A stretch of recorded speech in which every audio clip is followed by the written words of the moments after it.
যেই জীবনে বাতাস পরিবর্তন হলে মানুষকে ইঁদুর বনে যেতে হয়, বুকের ভিতরে তুমুল ঝড়, বুক পেতেছে গুলিকর, যে আজহার ভাইকে ভিতরে রেখে আমি আর বাইরে থাকতে চাই না। আমি স্বেচ্ছায় নিজেকে আইন শৃঙ্খলা বাহিনীর হাতে তুলে দিয়ে বলবো, আমাকে গ্রেপ্তার করুন এবং আমাকে কারাগারে পাঠান। এই সন্ত্রাসীরা আমার ভাই ডাক্তার ফয়েজ আহমদ, যাকে বলা হতো মানবিক চিকিৎসক, তাকে সহ অসংখ্য দেশপ্রেমিক মানুষকে তারা খুন করেছে। তবে যতদিন তারা ক্ষমতায় থাকে ততদিন তারা রাজা, আর যখন ক্ষমতা হারায় তখন তারা গর্তের ইঁদুর।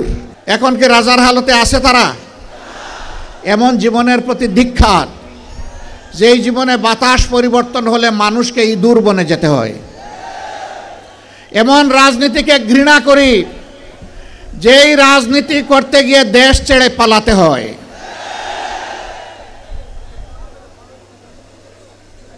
আসুন এমন জীবন গঠন করি, যেই জীবন সর্বাবস্থায় আমার জন্য সম্মানের হয়, ফাঁসির রশিতে ঝুললেও যেন সম্মানের হয়,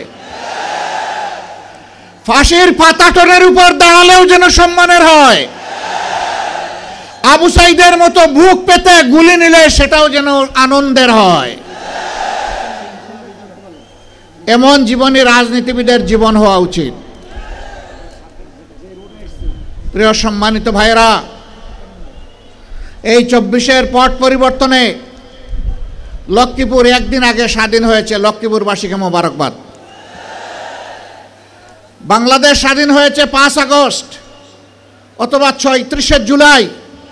আপনারা আল্লাহর পক্ষ থেকে স্বাধীনতা পেয়েছেন 4 আগস্ট, কিন্তু বিনামূল্যে নয়, অতি উঁচু মূল্যে। 11টা তাজা প্রাণ এই শহরের মাটিতেই ঝরে গেল।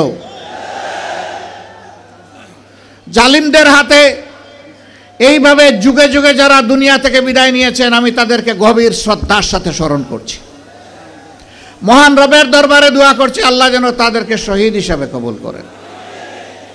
আমি শ্রদ্ধার সাথে স্মরণ করছি আমার অভিভাবক, আমার প্রিয় নেতা জনাব মাস্টার শফিকুল্লাহকে।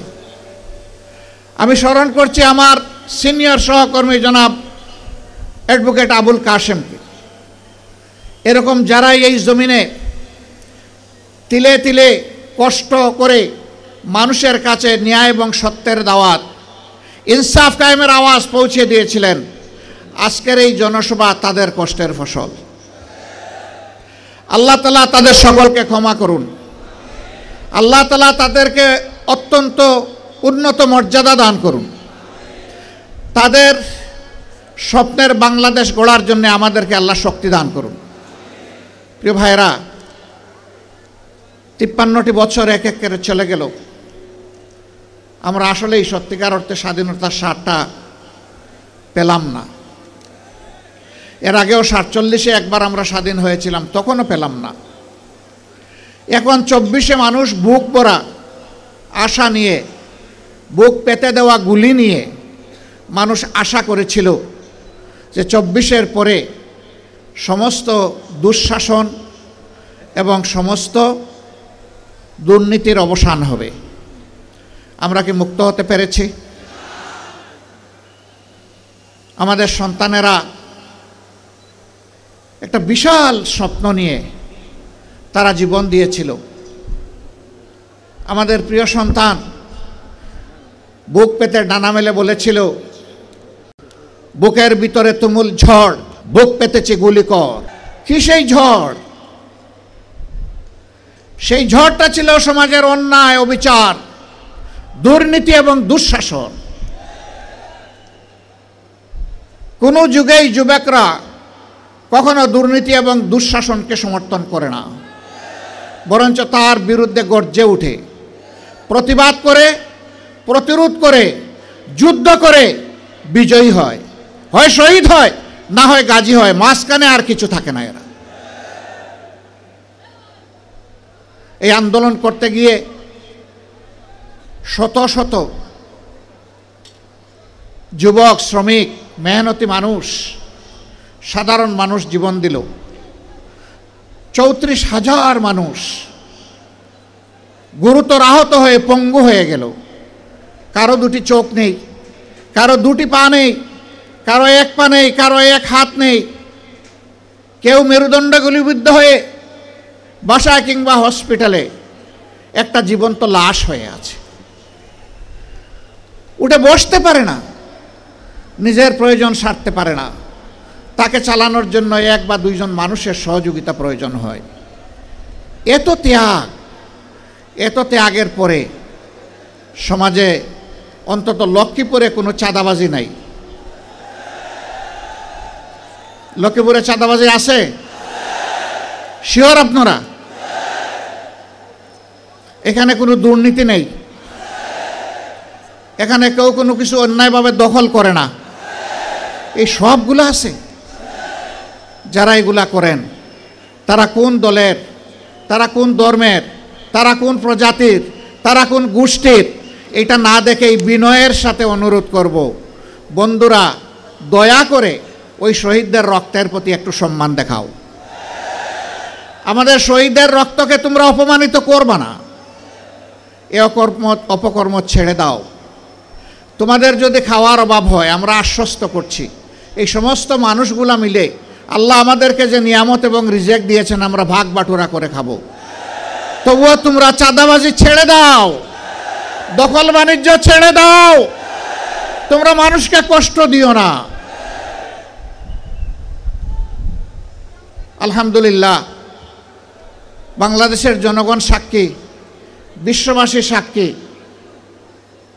2009 সালের 10 জানুয়ারি আওয়ামী লীগ ক্ষমতায় আসার পর 2024 সালের 5ই আগস্ট পর্যন্ত যেই দলের সবচেয়ে বেশি সংখ্যক শীর্ষ নেতাকে খুন করেছে তার নাম হচ্ছে বাংলাদেশ জামাত ইসলামী। এক এক করে 10 জনকে খুন করেছে, আর আল্লাহ একজনকে বাঁচিয়ে রেখেছেন। তিনি হচ্ছেন আমাদের ভাই এটিএম আজহারুল ইসলাম।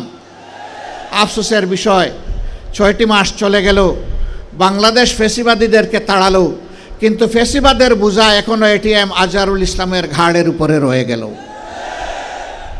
এক এক করে জাতীয় নেতৃবৃন্দ সবাই বের হয়ে আসলেন, এখনো আজহারুল ইসলাম অন্ধকার প্রকোষ্ঠে থেকে গেলেন কারাগারে। তাই আমি মনের কষ্ট নিয়ে সেদিন বলেছি যে আজহার ভাইকে ভিতরে রেখে আমি আর বাইরে থাকতে চাই না।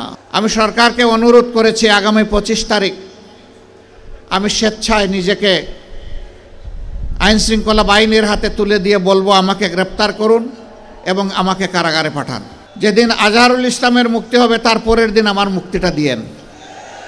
13টি বছর কারাগারের অন্ধকার প্রকোষ্ঠে দুঃখে দুঃখে জীবনের সাথে তিনি লড়াই করছেন। এই সময়টা প্রিয়তমা সহধর্মিণীকে তিনি হারিয়েছেন। এই সময়টা তার পরিবার ছিন্ন ভিন্ন হয়ে গিয়েছে।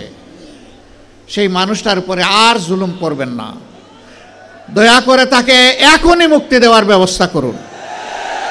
যদি মুক্তি না দেন, বাংলাদেশ জামাতে ইসলামীকে সরাসরিভাবে আককরি করতে এই দেশের 3 কোটি প্রাপ্তবয়স্ক মানুষ সমর্থন করে এই 3 কোটি মানুষকে জেলে নেওয়ার জন্য প্রস্তুত হয়ে যান।